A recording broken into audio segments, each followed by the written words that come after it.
Thank you all for tuning in to today's session of Blast from the Past. Today we are going to dive deeper into the historical event we all know as the Rubber Terror. This event changed the course of history for both the Congo and Belgium in many ways. Today we will be interviewing two residents from Belgium and a historian who will be sharing their knowledge regarding this event. First, we have Grace with two Belgian residents. Thank you, Tate. Today I'm here with Sophia and Annie, two residents of Belgium. Could you please tell us what motivated your ancestors to imperialize the Congo to begin with? Sure. The Belgians had originally wanted ivory from the Congo. They had found rubber there before, but never regarded it as important until the revolution drove prices of rubber up and piqued King Leopold II's interests.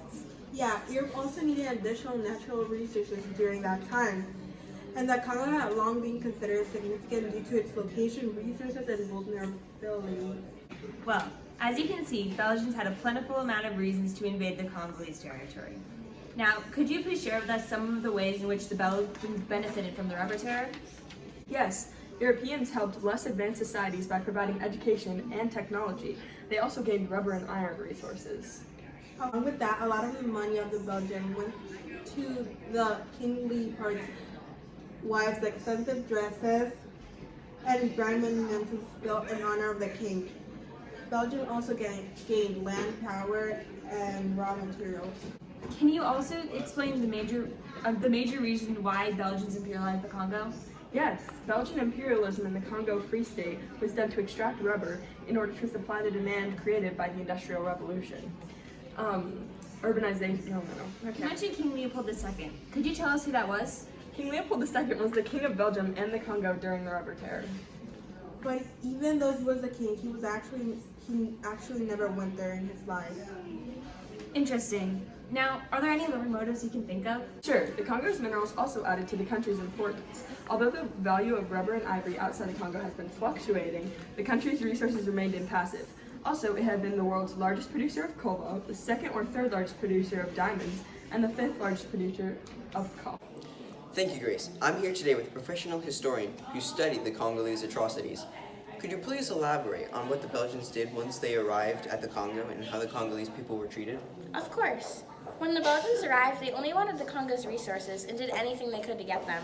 The Force Publique, or the FP, was a group of white officers who said they wanted to fight slavery and internal war, but their true intentions were to occupy and control the Congo for King Leopold.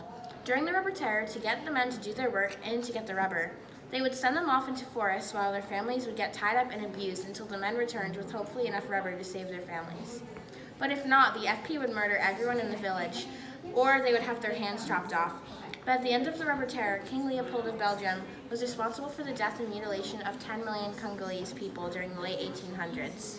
That is absolutely appalling. Can you elaborate on what the punishments were for not harvesting enough rubber? Yes, the punishments were brutal. They would mistreat children, whip men for being lazy, mutilate people, set villages on fire, cut people's hands and genitals off, flog people to death, hold children ransom, and other terrible things of that sort.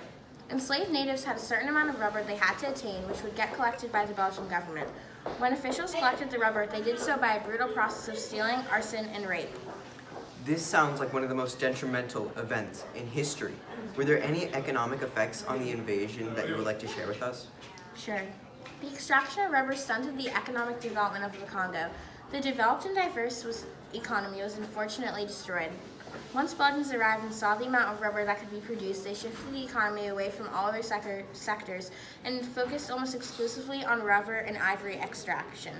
Congolese couldn't resist the Belgians because the trade in rubber had destroyed local economies. When Belgium's economy was improving every day, the Congo's economy was crashing.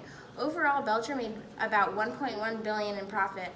Overall, Belgium made about $1.1 billion from the exploitation of resources from the Congo. Can you explain some of the negative economic effects this event had on the Congolese people? Yes. The Belgians' vicious pursuit of rubber led to the death of almost half of the Congo's population because of the abuse the natives had to endure. Along with that, the economic and political systems were destroyed and their development was permanently altered because of King Leopold's reign. Thank you for providing our viewers with all this information. Now back to Grace. Thank you, Tate. That's it for this segment of Blast of the Past. We would like to give a special thanks for all those who we interviewed today. I hope those watching from home learned a thing or two. Until next time.